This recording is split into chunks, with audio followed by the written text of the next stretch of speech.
Acid soil. Soil that has pH value less than 7. A. Horizon. Soil horizon consisting of mineral soils which have the maximum organic matter accumulation and maximum biological activity. Air porosity. The proportion of the bulk volume of soil that is filled with air at any given time or under a given condition, also called as soil porosity. Alkaline soil. Soil that has a pH value greater than 7. Alluvial fan. A fan-shaped deposit accumulated at the growth of the canyon or at the foot of the mountain. Alluvium.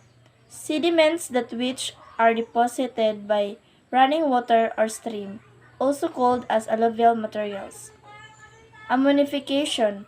The process which decomposes amino acids by soil bacteria resulting in the production of ammonia and ammonium. Anion, a negatively charged ion formed by addition of electrons to atoms or molecules. Available water, a portion of soil water that can readily be absorbed by the plant roots. Bedrock, the soil rock underlying the soils and the regolith, which in depths ranging from 0 to several hundred feet. B. Horizon, a soil horizon usually beneath the A horizon that is characterized by the presence of concentrated silicate clays, iron, aluminum, oxides, and humus. Capillary fringe, a zone just above the water table that remains almost saturated. Capillary water, soil water held in the soil force that is readily absorbed by the plant roots. Cation, a positively charged formed by removal by electrons from atoms or molecules. Cation exchange, the interchange between the cation in solution and another cation on the surface of any surface active materials. Chemical nitrogen fixation, a fixation that takes place at high temperature and pressure in producing ammonia, which is used to manufacture fertilizers. C. Horizon, a mineral horizon generally beneath the column that is relatively unaffected by biological activity. Colluvium, a deposit consisting of rock, fragments, and soil materials accumulated at the base of steep slopes as a result of gravitational action, also called as a colloidal material. Compost, a mixture of organic residues that have been held and allowed to undergo biological decomposition and use of fertilizers. Decomposition, the process of dissolving minerals and organic materials into new compounds, also called as chemical withering. Denitrification, the biochemical reduction of nitrate or nitrate to gaseous nitrogen. Denitrifying bacteria, bacteria that is capable of changing soluble nitrogen compounds into gaseous nitrogen. Desalination, the removal of salts from saline soil usually by leaching. The Diatropism refers to the action of force causing earth crust to be deformed, producing mountains or change of level. Disintegration, the reduction of rock to smaller pieces, mainly by mechanical means, also called as mechanical or physical withering. Duff mold, a forest humus that is found in the transition zone of the horizon that may be produced either into more or mold. Adapology, the science that deals with the influence of soils on living things, particularly plants, including human use of land for plant growth. Elevation, the removal of soil materials from the zone of impoverishment to the zone of enrichment. Essential element, a chemical element required for the normal growth of plants. Fertile soil, a soil that has substantial amount of readily available elements necessary for plant growth. Fibrous, an organic soil which has the less decomposed of all the organic soil materials, containing very high amounts of fiber that are well preserved and readily identifiable as to botanical origin. Fixation, the process in a soil by which certain chemical elements essential for plant growth are converted from exchangeable from the non-exchangeable form. F layer, a layer of forest floor that is immediately below the letters consisting of fragmented or partially decomposed organic materials. Floodplain, land bordering a stream built up of sediments from overflow of the stream and subject to inundation when the stream is at flood stage, also called as bottomland. Forest, an organic soil which has freely drained histulose consisting primarily of leaf litter with some twigs and branches that rest on rocks, stones, and boulders whose voids are filled with organic matter. Forest floor refers to all organic matters, including litters and decomposing organic layers resting on the mineral acid soil surface. Gravitational water, a water that moves into through or out of the soil under the influence of gravity. Green manure, a plant material incorporated with the soil while green or soon after maturity for improving the soil. Humus, an organic soil which is intermediate in degree of decomposition of organic materials between the less decomposed sapric materials.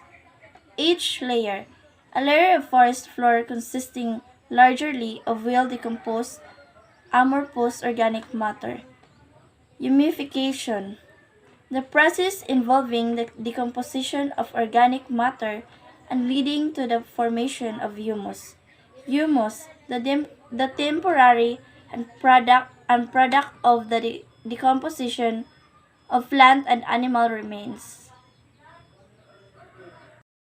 Hygroscopic water, soil water held so tightly by the attraction of soil particles that it cannot be removed by the roots of the plants except as a vapor by raising the temperature above the boiling point of water. Igneous rock, a rock that is formed by cooling and solidification of hot molten material called magma. Elevation, the removal of soil materials from the zone of enrichment to the zone of impoverishment. Immature soil, a soil with indistinct or only slightly developed horizons because of the relatively short time it has been subjected to the various soil forming processes. Intrusive rock, an igneous rock formed when magma penetrates and fills up the spaces between other rocks below the surface of the earth and thus solidifies. Ion, an atom or compound that is electrically charged. Lacustrine deposit, deposit in lakes and later exposed either by lowering of the water level or by the elevation of the land. Lava, a very hot molten mass emerging on the Earth's surface. Leaching, the downward removal of minerals in solution from the soil by percolating water. L layer, a layer of forest floor consisting of unaltered dead remains of plants and animals. Liming, the application of lime to land primarily to reduce soil acidity and supply calcium for plant growth. Loam, the textural class name for soil having a moderate amount of sand, silt, and clay. Loess, a fine-grained deposit consisting largely of silt and spread out by wind or over an area. Magma, a hot molten material found several hundred meters below the surface of the earth. Mineral refers to all chemical solids having definite, regular chemical composition and exactly defined physical or crystalline properties. More, a forest humus in which the H layer is present and there is no mixing of surface organic matter with mineral soil. Mole, a forest humus in which the F layer may or may not be present and each layer is completely absent. Muck, a highly decomposed organic matter in which the original plant parts are not recognized. Neutralization, the reaction between an acid and a base resulting in the formation of salt and water. Nitrification, the conversion of ammonium to nitrate and nitrate to nitrate, which is usually carried out by autotrophic bacteria. Nitrogen fixation bacteria, bacteria that is responsible for the formation of nitrogenous compounds from gaseous nitrogen. O horizon, a soil horizon consisting entirely of organic material, usually above the A horizon. Organic fertilizer, a fertilizer which is the byproduct from decomposed animal or vegetable substances contained with sufficient plant nutrients. Parent material, the unconsolidated and more or less chemically withered minerals or organic matters from which the column of soils is developed by pedogenic processes.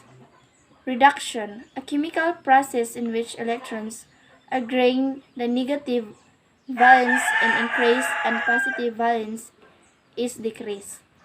Regulate, the unconsolidated mantle of withered rocks and soil minerals above the soiled rock of the earth. Residual material, an unconsolidated and partially withered minerals accumulated by disintegration of consolidated rock in place. Real erosion, a type of erosion in which numerous small channels of only several centimeters in depth are formed. Saprest, an organic soil which has the most highly decomposed of the organic materials, having the highest bulk density, least amount of plant fibers, and lowest water content at saturation. Sediments refers to all fine particles that settle at the bottom of rivers, lakes, and oceans. Soil, a natural body on the immediate surface of the earth composed of unconsolidated organic materials, and living forms in which plants grow. Soil aggregate, a cluster of soil particles held together as a unit in soil structure, also known as soil granules.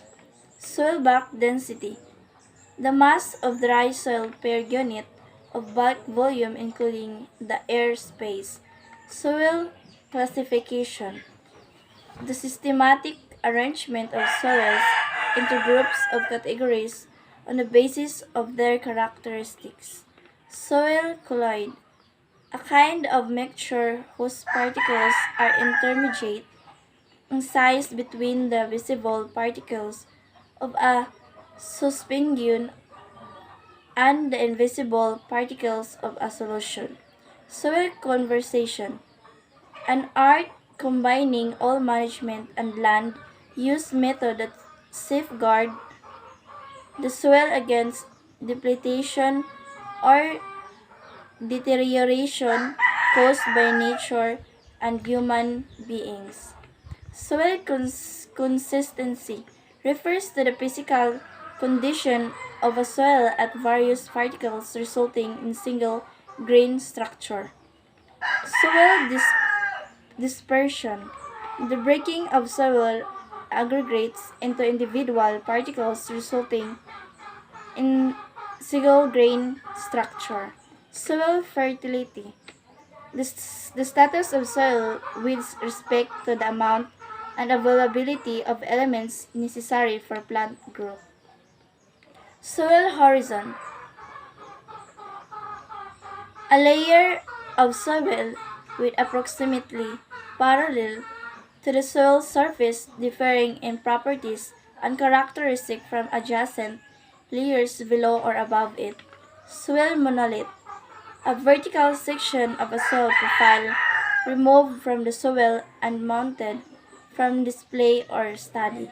Soil particle density, the mass per unit volume of the soil particles.